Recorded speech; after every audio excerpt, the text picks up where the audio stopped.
वाले से दूसरे नहरी जो छोटे पूंग है, छोटी मछली आने वाली, उस पे पाल जाती है। और जो गुलफाम है जो खड़े पानी में अंडे देती है और बच्चे देती है, वो खाकर सौल पाल जाती है। और सौल जो है वो अपना भी ब्रीड करती है और अपने बच्चों को भी खा लेती है।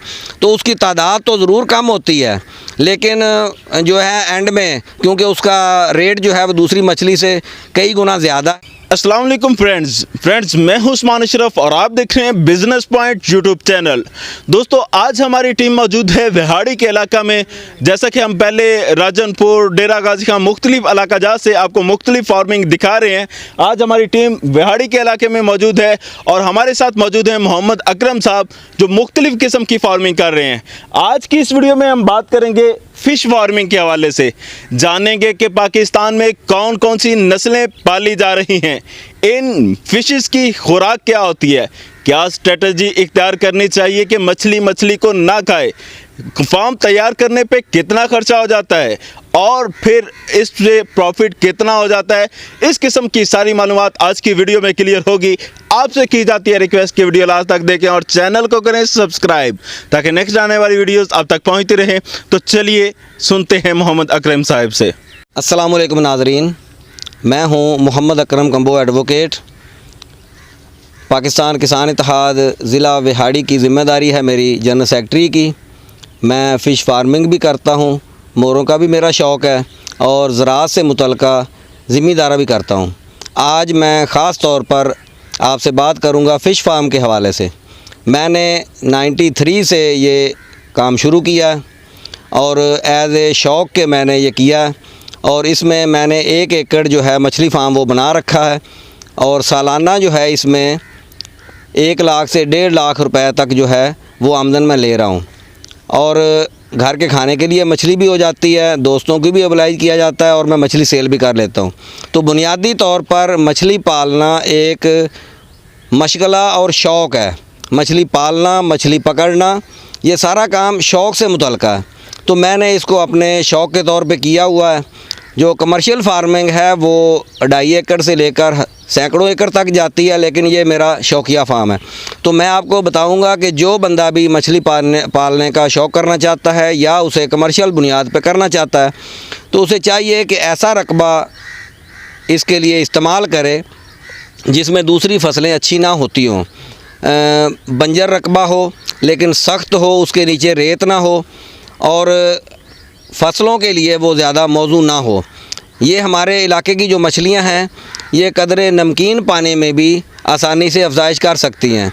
तो जिन इलाकों में पानी अच्छा नहीं है, फसलों के लिए पानी ठीक नहीं है, वहाँ भी आप बेहतरीन तरीके से फार्मिंग कर सकते हैं। तो 1 एकड़ के लिए आपने अगर फार्म बनाना है तो उसके लिए आपको 2.5 से 3 लाख रुपया एक दफ़ा जो है वो आपको ख़र्चा करना पड़ेगा। उसको फार्म बनाना पड़ेगा, मिट्टी खोद के किनारे तैयार करने पड़ेंगे और उनको 1:3 की निस्बत से आपको स्लोप रखना पड़ेगा, क्योंकि अगर आप सीधा उसको बना देंगे तो पानी के कटाव से आपका किनारा जो है वो गिर कर ख़त्म हो जाएगा। स्लोप बनाने की सूरत में पानी जो है वो किनारों को ख़राब नहीं करता। उसके बाद मरला आता है मछली की अफजाइश का या मछली डालने का। तो सबसे पहले जब आपने एक गड़ा तैयार कर लिया 1 एकड़ का, दरमियान में से मिट्टी निकाल कर उसके बन बना लिए, फार्म की शक्ल तैयार हो गई, तो आपने उसमें हल चलाकर 5 से 6 ट्राली, ट्रैक्टर वाली बड़ी ट्राली, आपने गोबर डालना है और उसमें पानी डालकर 8 किलो DAP और 5 किलो यूरिया आपने डाल देनी है और 2 से 3 फुट उसमें पानी डाल देना।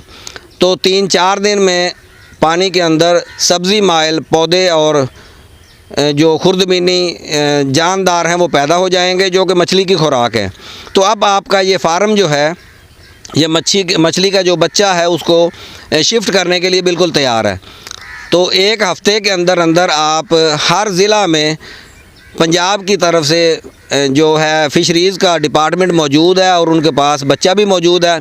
पाकिस्तान में पाई जाने वाली मछलियां जो हैं, रहू, मोरी, थैला, ये पाकिस्तानी मछलियां, और सिल्वर कार्प और ग्रास कार्प जो है ये चाइना से आई हुई मछलियाँ हैं जिन्होंने हमारे इस मौसम को अडाप्ट कर लिया है। तो ये नस्लें आप डाल सकते हैं। इसके अलावा अब तिलापिया की फार्मिंग जो है वो भी बड़े पैमाने पे हो रही है। तो आप इसमें ये पांचों वैरायटी जो हैं, रहू, मोरी, थैला, ग्रास कार्प और सिल्वर कार्प डाल सकते हैं। मैं इस फार्म में गोश्तखोर मछली जो सॉल है वो भी कई सालों से डाल रहा हूँ। तो उसमें मैं ऐसा करता हूँ कि सॉल का जो बच्चा होता है वो मैं छोटे साइज़ का डालता हूँ, और मेरे दूसरा जो बच्चा होता है सब्ज़ीखोर मछलियों का वो बड़े साइज़ का होता है। तो उनमें आपस में मुसाबकत नहीं होती, मुकाबला नहीं होता, वो उसको खा नहीं सकता। तो सॉल जो है वो खाले से दूसरे नहरी जो छोटे पूंग है, छोटी मछली आने वाली, उस पे पल जाती है। और जो गुलफाम है जो खड़े पानी में अंडे देती है और बच्चे देती है, वो खाकर सॉल पल जाती है, और सॉल जो है वो अपना भी ब्रीड करती है और अपने बच्चों को भी खा लेती है। तो उसकी तादाद तो ज़रूर कम होती है, लेकिन जो है एंड में क्योंकि उसका रेट जो है वो दूसरी मछली से कई गुना ज़्यादा है, कि जब 200-300 रुपये हमारी दो कार्प मछलियां हैं ये सेल होती हैं, तो उसी वक्त ये हमारी सॉल जो है वो 1200-1500 रुपये फ़ी किलो तक सेल होती है। तो वो भी एक इजाफ़ी हमें जो आमदन जो है वो इससे मिल जाती है। तो मैं तमाम नाज़रीन को ये दावत देता हूँ कि अगर वो ये शौक़ वो पालना चाहते हैं तो वो बड़ी आसानी के साथ महकमा फ़िशरीज़ से भी रब्ता कर सकते हैं और अपना फार्म बनाकर अपना शौक़ भी इसको बना सकते हैं और इससे आमदन भी हासिल कर सकते हैं।